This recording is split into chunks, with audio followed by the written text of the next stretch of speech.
واخله باچا خانه د خوشحال د کور کلنګ ملنګ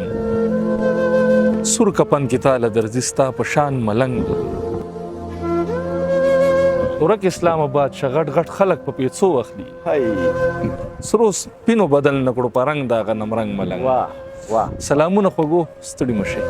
په جلال آباد ښار کې یو شاته را سره د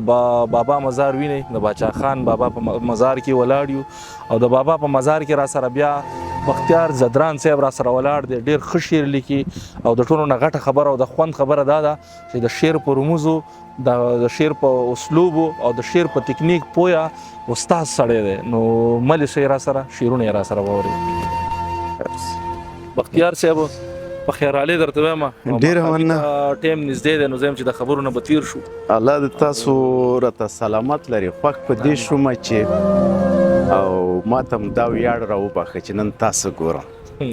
ما خو ګمان مې نه راځي خو بیا هم زه به یو دوه شعرونه په اول کې ووایم مهرباني له دې ستونزمن ژوند نه مې دومره ډېره کرکه راشي له دې ستونزمن ژوند نه مې دومره ډېره کرکه راشي لکه د دواړو شریکانو ترمنځ ورکه راشي د سر خاطر امکان په سلو کې وي سل ملګرو چې د پښتون دعوا له چا سره په ځمکه راشي غزل خو زما وینې چې ډېرې زړې دي او زه بیا کتابونو ته هم نه رسوم او غزل دی وایي وایي ښکالو یې بدرګه و موسیده او مالیده ښکالو یې بدرګه و موسیده او مالیده د مشکو په کاروان کې تېرېده او مالیده باید ته وایي د حسن تخیل د ښکلاګانو باوجود هم غزل مې لکه پیغله شرمېده او مالیده